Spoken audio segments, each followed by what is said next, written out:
Hello and welcome back to the Lapdown Podcast. My name is Alex. The next voice you're going to hear is Dan. And it's a race week.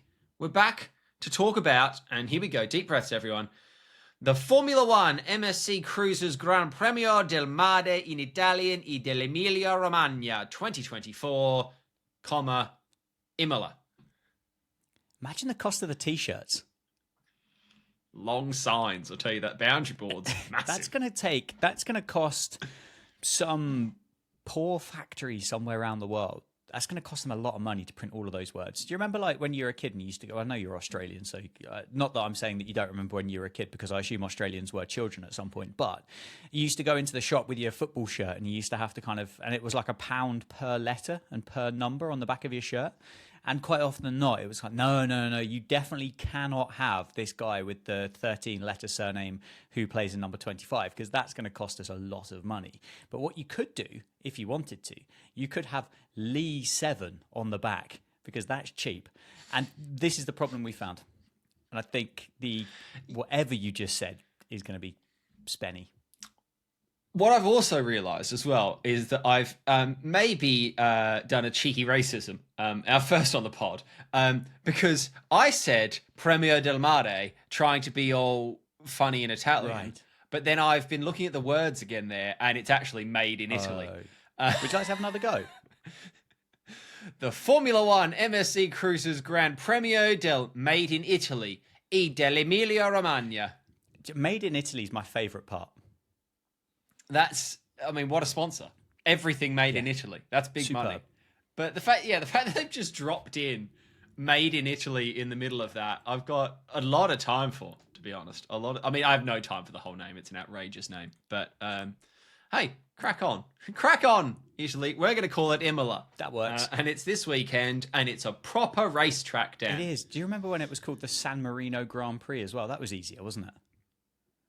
Oh, was that also Imola, was it? That was the same place. That was the same place. I don't think it's in San Marino, but I think it was near San Marino, and then therefore it kind of qualified to be San Marino. But Made in Italy kind of sounds like one kind of drunken night away from an E4 series of some, 18 to 23-year-old kind of pretty people swanning around Rome or Milan and pretending that they're a bit posher than what they are and better than everybody else. But it's just Lando and Ollie Behrman just on the pull, getting text messages and just cameras following them around. Perfect. I like it. But Imola's good, and so San Marino, and so is whatever the hell you just said it was. Yeah. Guarantee you now, at some point during a Ted's Notebook this weekend, or on a broadcast, Ted will say, don't call it the San Marino Grand Prix. Guarantee you that line comes out. It's his favourite thing to do is say, don't say Mexican Grand Prix, Mexico City Grand Prix. It's his favourite thing to do.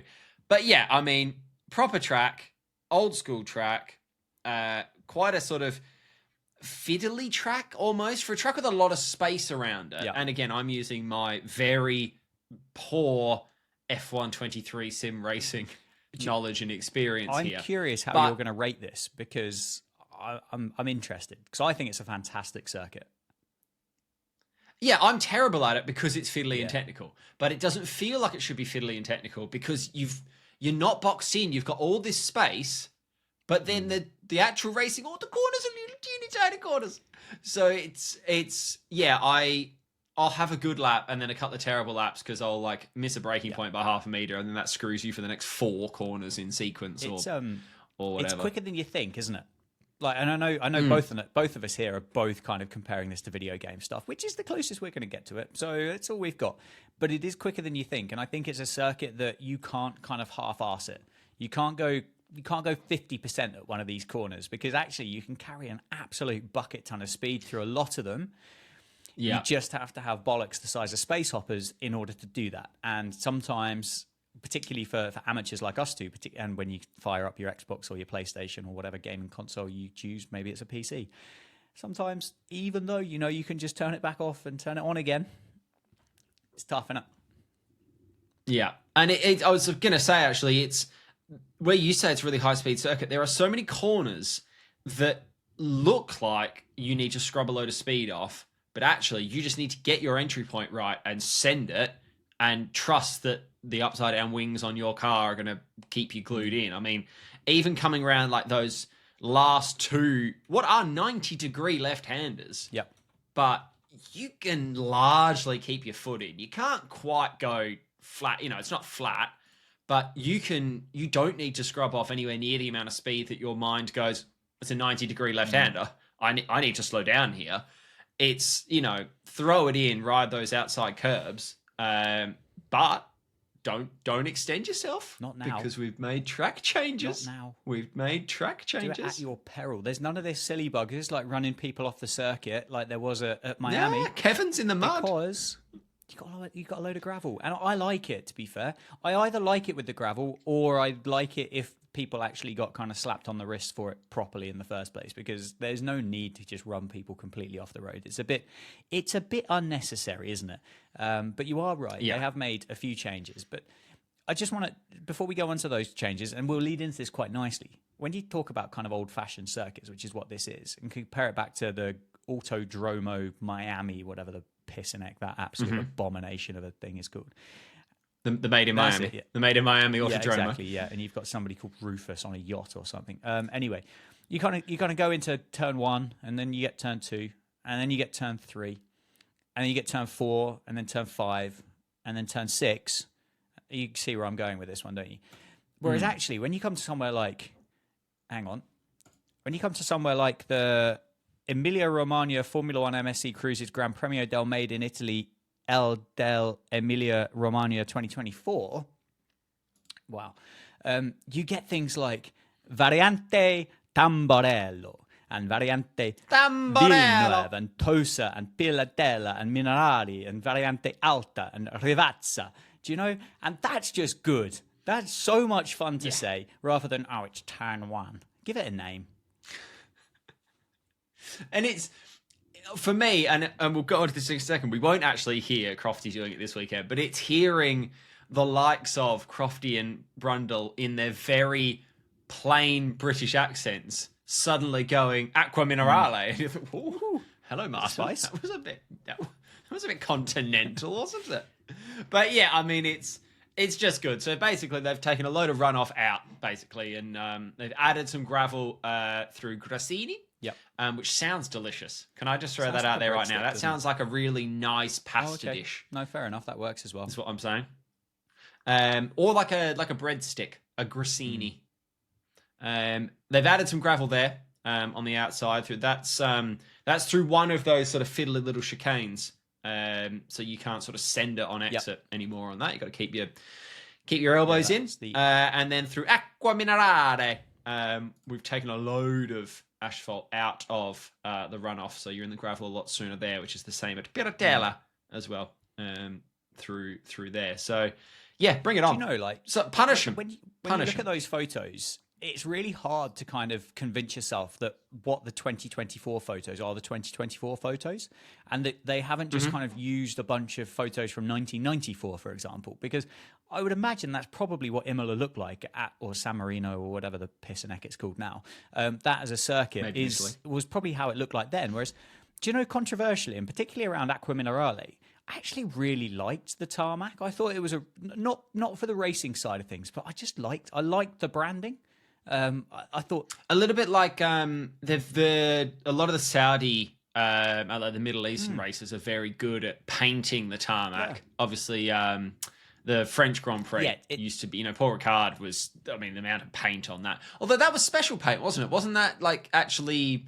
I don't think the lines on that, from memory, the like red and blue like squiggles were different levels of essentially gritted paint. Yeah, I think so. So they were actually a kind of runoff designed to slow you down and shred your tyres, but it looked cool as well. And it's the same with Qatar. Like, the Qatar track from the top down is stunning. Yeah, no There's doubt. art everywhere. And no, I do agree. And even on the outside of Piratella through turn 9 there, like you've just got a little bit of jazz and it's kind of cool. And I actually kind of think it would be quite cool. This is going to get me slated, I'm sure. But like Miami, paint the whole track or something, sod it. Like, get like a load of graffiti artists Rainbow in Road. and make the whole track look like fucking Rainbow Road. Let's do it. But yeah, no, I absolutely agree. What's also interesting looking at the top-down pictures, I think we're looking at the same ones through these changed corners. very few grandstands, and it's just kind of just going through the hills. You know, you sort of look off to the track, and I know it's a plantation of, I'm assuming, trees that have a purpose, but it just looks like a vineyard. Yeah. It looks like we're just tearing through a vineyard, and there's going to be some old nonna like yelling because we're disturbing the grapes or something. Like standing there with a broom and a schmock on. But yeah, no, looking forward to it. I think we should hopefully. I'm going to say this, and I'm going to let myself down. Yeah, we should hopefully have some decent racing this weekend, because, you know, I'm not going to say Red Bull are on the back foot. That's a fundamental lie, because Max was doing perfectly fine until he decided to, you know, just make his own lines up through a chicane and a bollard. Yeah. But the McLaren update has worked. They took a notable step forward there. And even Oscar only had half the update, was also proving very punchy and very competitive. So I believe he now has the rest of the update this weekend. So there's 2 more cars that at least Max and Red Bull, and I guess Sergio Perez, have to think about, if nothing else. They have to be mindful of what's their pace, when are they pitting. The made in Mexico Sergio Perez Cruises MSC driver. He's there, I think. He does it sometimes. Yeah.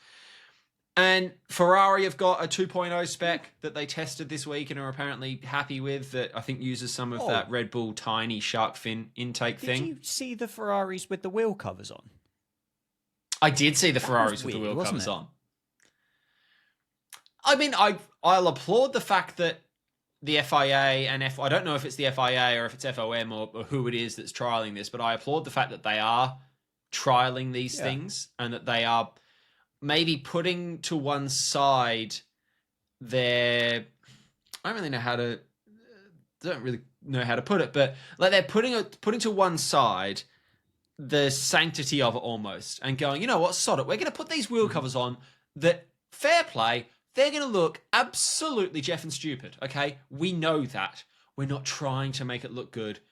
They are functional. Yeah. We want to go racing when it's wet, and we don't care if we have to put a bright yellow poncho on to do that. We're going to put the poncho on because we'd rather look stupid racing than look good in the garage. And fair play. I don't know how well they worked. I don't think they've announced how well they worked, but good on you for trying. I mean, the only video I saw, there was a lot of spray coming out the back of the Ferrari still. So, I mean, the water goes somewhere, doesn't it? This is the thing. It has to go somewhere. That's how science works. So, but, I don't think they're necessarily trying to get rid of spray entirely, are they? They're trying to get the spray down to a level that at least I can see you, you can see Max Verstappen, and we can all see the corner. Yeah. Sweet. If we can get to that, or even if it takes us 50% of the way forward, and it means that we can go racing 15 minutes earlier with a little bit less track drying, you know, it's all progress. But they were quite extreme. They were. I'll say that the big Dark Knight Batmobile complete wheel covers. They were peculiar. Anyway, Ferrari 2.0, I suspect probably won't consist of wheel covers. No, although I guess we don't know which of those were FRM spec and which one of those were Ferrari spec, because I think they've found something. But no, I think they're probably going to look a little bit sleeker and a little bit more like a Red Bull. Shock. And Aston apparently have got a very big package coming as well. Daddy strong. Steady on. I think everyone but Alpine are apparently meant to be bringing a decent number of upgrades, which Alpine, you need some upgrades. I don't think anybody works at Alpine anymore. I'm not convinced anybody's been there since the end of last season. Like Pierre and Esteban turn up and just get given the keys to a couple of rental cars and just get told to just potter about and see what they can do. Probably have to fuel their own car up. You like go to the local Shell and get out there with the fuel pump, and they stand there like. It's like when you watch Formula 2 and it's one guy to do each wheel on a pit stop. And because you're so used to this beautifully orchestrated F1 20-man unit, seeing this one bloke rumble a wheel off, put it down, find the wheel gun, pick the wheel gun up, where's the wheel, there's the wheel, running down the pit and you just think, oh, God. Yeah, I mean, look, I'm trying to hold out hope that one of these upgrades, if not all of these upgrades, will at least put some pressure on Red Bull. I've said it before. Max can keep winning, fine, not a problem. Red Bull can keep winning, fine, not a problem. But if they could win by less than a second, or a second or two, or at least up until the second last lap, he's actually having to drive properly. Yeah. Perfect. Fine. Great. I'm in. Yeah, I completely agree. Completely agree with you.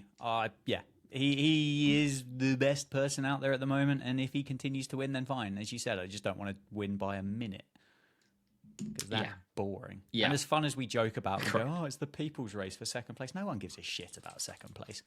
Well, no one cares, do they? It's like, it's a good race for second. Great. Well done. Yeah. Brilliant. No one cares.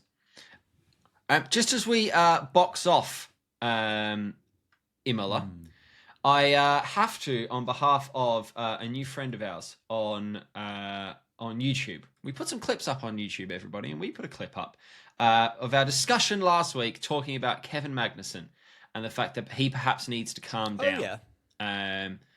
So we put that up, and this person said we knew absolutely nothing about racing because we suggested that Kevin perhaps was slightly out of turn and needed to calm down with the way he went about the Miami Grand Prix. Yeah. And this person, I can't remember their name, I think it was Dane. Dane was very upset that Lando Norris at Monaco in 2018 defended really heavily, and why aren't we talking about that? So I'm going to introduce a new segment, Dan. Yes. The segment's called Random Race from the Past that has no impact on this weekend or what we're talking about. So this week, we're going to talk about Spain 2013 and how Fernando Alonso won that for Ferrari. Yes. He completed all 66 laps, and he did that with a time of 1:39.16. So nothing to do with Imola whatsoever, but just so that Dane knows that other races that hold no relevance. I bet he started on pole position as well, Fernando. Probably. In Spain. Shall I have a look? You can't overtake Spain. Let's have a look. I'd be gutted. Starting grid.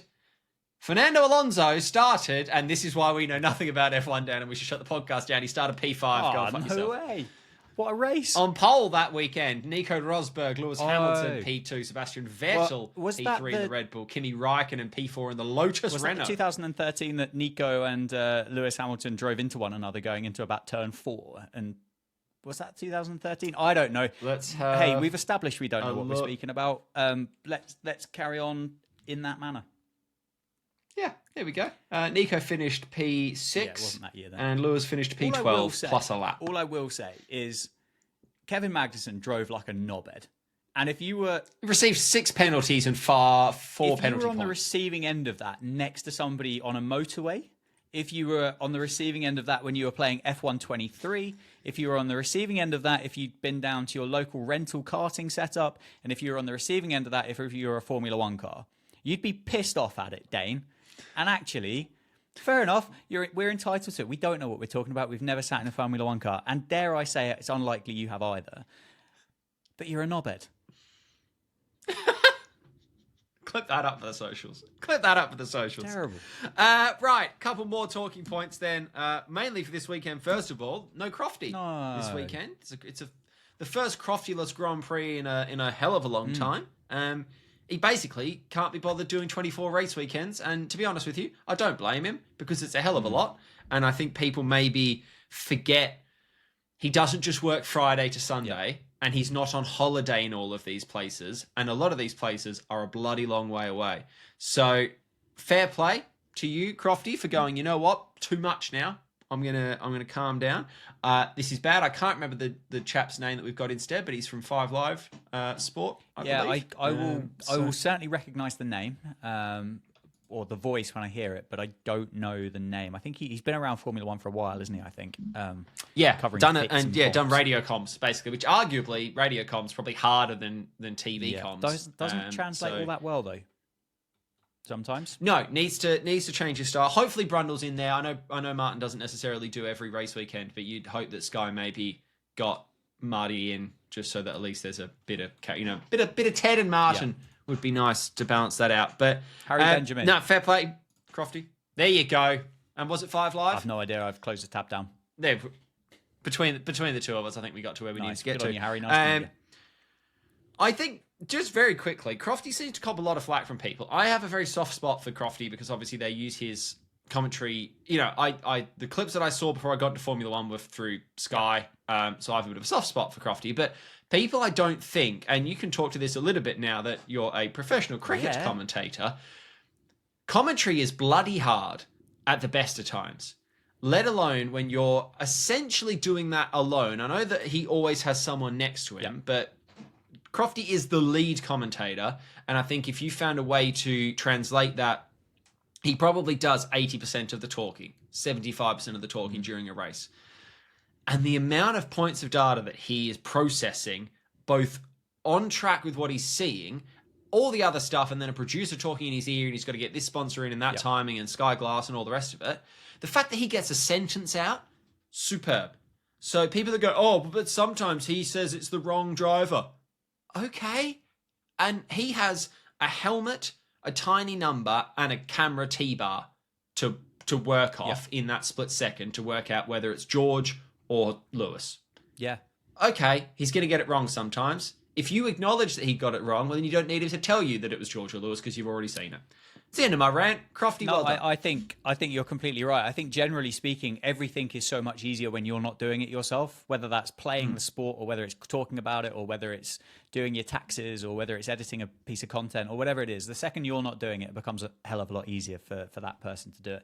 The other thing as well is like, there is no way that anybody that kind of voices these opinions online, like behind a picture of, I don't know, a Mercedes wheel nut from 2012, would ever have the bollocks to say any of this stuff to anybody's face either. Like, it is hard. And can I have an autograph? Exactly. Like, my sport that I commentate on is a damn sight slower. But actually, it's still quite difficult at points to stay firstly engaged throughout a long period of time. And yes, you definitely do make mistakes. And when you get called a clown on the internet or whatever that might be, you know that person's never going to come up to you and say it to your face, because best case scenario, that person's probably going to get a 2-word response. And an even better case scenario, the person is just going to get a bop on the nose, aren't they? Because you're never, ever going to talk to somebody like that. And yeah, just get in the bin. Yeah, it's hard. Get in the bin. Crofty's a legend. Simple. He does a great job. And he wouldn't have done it for this many years if he didn't do a good job, because quite cutthroat, would have been replaced really quickly. Right, and the last bit of news, which happened a couple of hours before we recorded this. Have you got a blue flag for Imola? Oh, now this is a point. Oh, I don't want to say it. Just say it. I don't want to say it, but it's where my head immediately... It's where my head immediately went, and I don't want to say it. Give us the name. Lando. Ooh. I think it's going to be Lando. Don't think he's going to back it up. I just think he's had a wonderful weekend and everyone's riding high. I just worry that I've just got a premonition that something bad is going to happen. It might not even be of their fault, but the man has had some bad luck already this year, and I just worry that someone's going to, buddy ankle tap him or something. I don't know why, but just that's where my head went. Okay. I think to come down from, as you said, what was a fantastic weekend is it's a sensible shout, isn't it? I don't necessarily think if he doesn't win this weekend, that suddenly constitutes of a blue flag. But as you said, there's kind of a trip over somebody. And do you know what? One thing we haven't really seen so far this year, we haven't really seen like any of the top order kind of get in each other's way, if that makes sense. Like we've seen the odd bit here and there where like, who was it that clattered into Logan at Miami? It was like a bit of a two kind of nobodies, really, wasn't it? It didn't really make it a great... That was Kevin. Well, unsurprisingly, but it didn't really affect anything. So my kind of... I'm going along the lines of a Ferrari this week. Because they get 2 home races, don't they? And everybody's going to be there. They're going to give it the big hype and they'll be like, oh, Ferrari's home race. And you know what? I'm going to get on board with you and I'm going to turn around and say, I reckon that little kind of scuffle, that little shenanigan, I reckon Charles getting involved. Charles ankle tapping Lando. Vice versa. Imagine if we waved double blue flags. Imagine. Talk about Big Daddy Lawrence Stroll. There's a bit going on there, isn't there? There's a bit going on there. Wonderful transition as well, because now we're talking blue, because Alex Albon has committed to Williams. Another piece of the driver puzzle for 2025 and beyond. Has slotted into place because he has signed a non-disclosed multi-year contract, which is always fun when they say that and they don't give anybody any of the info, but that will take him into the new regs. So it's got to at least be until the end of 26. You would imagine it probably includes 27 as well. Possibly with options to extend it as well, I would imagine. I don't feel super surprised by it. I know people were trying to put his name in the ring with Red Bull and that he would be trying to hang out, or he would be, is he eyeing up the Mercedes seat alongside George or whatever. I never really saw him moving for some reason. I had nothing to base that off of. And there's a lot of, bollocks talked in the media about, I like it here and I like what we're trying to do. And you get that a lot from the McLaren drivers. But I just kind of see Alex Albon as like what Hamilton was to Mercedes in terms of being a brand ambassador. I can kind of see Albon as that now for Williams, particularly given who he's been driving alongside recently. Yeah, and nicking his car as well. He's certainly kind of bought into the program, hasn't he? He's been picking up what old JV's been putting down. They've been so vocal about the fact that none of this stuff matters, and I would imagine that takes a lot of pressure off Alex as a driver. Does that then change when those regulations come around and they've got this new super package, which Adrian Newey may or may not have been involved in? We'll obviously have a decent idea by the time that comes around. Does that change when that pressure comes onto him and maybe Williams have got it's unlikely they're going to develop a race-winning car from like last on the grid, but have they got a car that's challenging for podiums, and can he then bring that kind of no pressure attitude through to that and be successful? Because when he was under pressure at Red Bull, it didn't quite work, did it? Also, and I mean this so respectfully, like he probably isn't one of the sexiest options as a driver on the grids. Like he's fairly middle-aged now when it comes to Formula One. He's not your kind of tearaway 16-year-old that you're going to be looking at going, we're going to get him in the car. He's going to be in the car for the next 15 years and going, we're going to win 16 world drivers titles type thing. You're not going to get that from Alex. And by the time that new regs comes around, he's going to be, another 2 years older. And they don't really go for the old boys, do they? With the exception of Lewis going to Ferrari, but dare I say, I think Lewis probably had more of a say in that move than what Ferrari did. Slightly different. So he's 28 currently, Alex Albon, which is older than you think he is. Like I wouldn't have picked 28. I would have picked sort of more 25 or so. Yeah, I think definitely a few more than I was thinking. I think here's a brief pop quiz. Lando Norris age? 24. 24. Oscar Piastri age? 21? 23. Really? Which, Wow. Yeah, exactly. It's exactly the right reaction. That surprises me. Yep.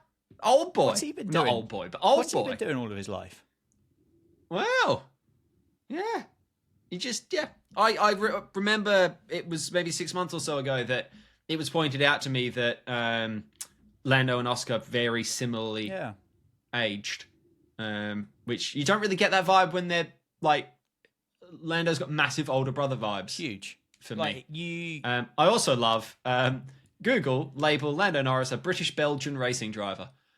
Where's the Belgian?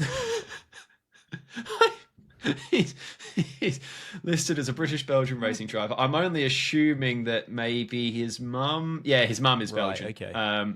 But I don't think we're classing him as a British Belgian racing driver. Can't be worse than if Stoffel anything, he's Vandoorne. British Monegasque. So.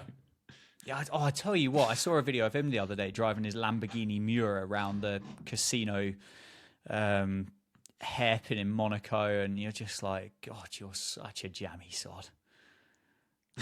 Like, what a guy. I've walked around the casino hairpin. Does that count? Yeah. Was it near a Lamborghini? No. Oh. No, I think I was holding a pan of chocolat from Lidl. Oh, that's not Lidl in Monaco. No, I had to get that in. Brought it with me from. Bought it in with you. Day trip. I can't afford anything in Monaco, Dan. Let's not be silly. I brought a packed lunch with me, for God's sake.